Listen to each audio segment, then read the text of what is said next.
Ang ganda ng room namin, no? Natutuwa lang ako, di ba? Gawa yan ng asawa ko. Di ba? Napakalupit. Ayan pa. Oh, gawa niya. Siya nagpintura niyan. Kailan lang namin nalaman yung tawag sa style niya. Mga gusto niya, ano, cottage core. O, di ba? Yan pa. Galing yan sa, ano, sa Baguio. O, tapos yan, o, tinuwa. Di ba? Gusto niya eh. Tapos yan. Siya ang gumawa niyan, mga kapatid. Maliban dyan sa rabbit, di siya gumawa niyan. Pero the rest siya. Tapos meron kami dito, pato na nanganganak. Tapos siyempre, kati 38 niya lang. Ayan. So, ito yung drawing na pumakit kami sa Baguio nung first week ng November. Meron kaming live drawing. Tapos ito pa pala, ayan pa. May mga flowers pa doon, gano'n. Tapos mga books. Everywhere you will look sa kwarto na to ay talaga namang maraming senyalis ni Joanne Ruiz na ito ang nagmamahal at napaka-artistic. Kakatuwa nga no? May isa kong ganun Pero ito lang yung senyalis ng Rambo dyan. Yan, nag-isa. Beatles na poster. Pati yung ukulele ko. Kaya niya lang pumayag na bilhin yan kasi maganda rin tingnan niyo. Tingnan din natin yung side na yan. Kasi nung pumakit kami ng Baguio naman, meron ako nabili. Dave Grohl, my friends! Ito ay gawa sa sa ballpoint pen. That's Dave Grohl. Yung face niya reminds me somehow ng aking kaibigan na si Marvin. Pagkakahawig sila para sa aking mga mata. Ito yung bags na, di ba? Dalawa yan. Whoop! Here's another one. Tapos meron kami nabili sa Baguio rin itong few days ago. Yan. Dapat isa lang bibili niya, yung bata lang. Pero sabi ko sa kanya, kaya mo bang paghiwalayin yung apo at yung lola? So ngayon, ni-interview natin si Joanne Ruiz. What led sa ganyang estilo? Kasi lumaki to si Joanne Ruiz na di naman niya alam yung mga gusto niya sa buhay.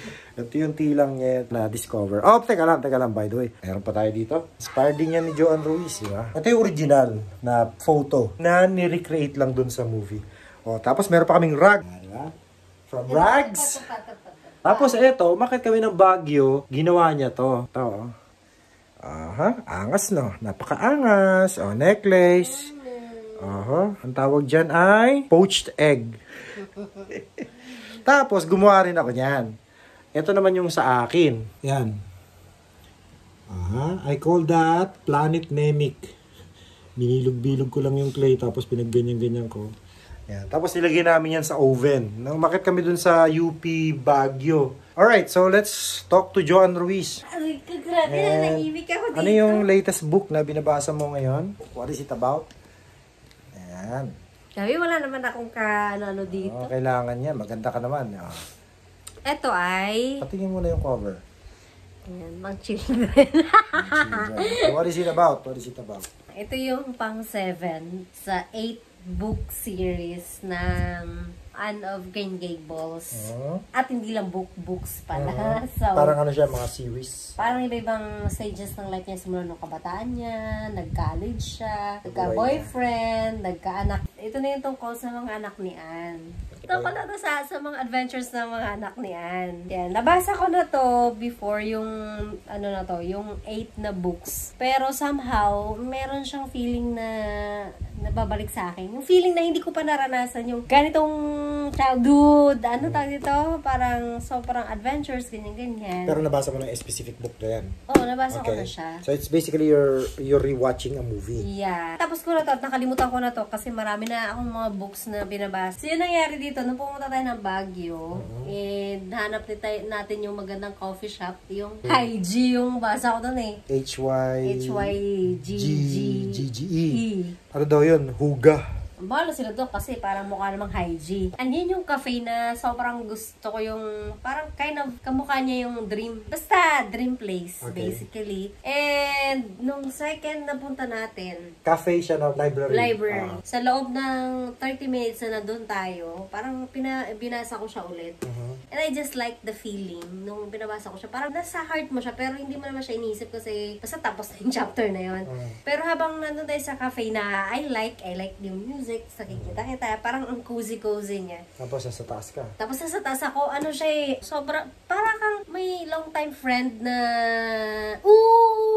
yung gano'n, na miss mo na ako ng feeling, na may feeling na, hindi ko pa describe, pero parang nasa excitement. Parang nahanap mo yung friends mo, parang ganun, nakasama ka sa, long time no see. nakasama ka sa adventure nila din. Yung una natin din na visit, nandun din yung book na isa sa mga gustong-gusto ko rin. I mean, hindi ko pa nabasa yung book na yun, pero napanood ko halos lahat ng season sa yung Outlander.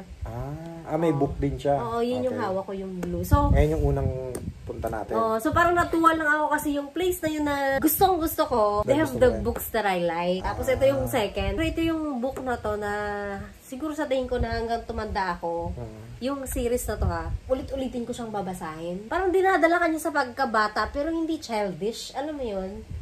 Like, parang hindi childish na parang pang bata lang, hindi ganon. Parang hindi siya pang kids lang.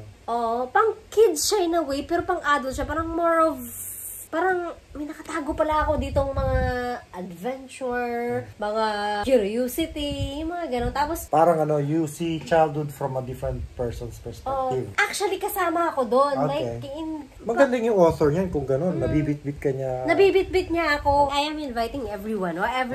Everyone na nanonood dito. Mga tatlo lang naman kayo nanonood eh. Na hanapin niyo yung book na Anne of Green Gables. And watch Netflix. Iba siya. Like, series, iba siya. Maganda talaga yung story niya. Gusto ko rin yung mga damit nila doon. Yung bahay nila. Parang ito. may bias ka rin eh.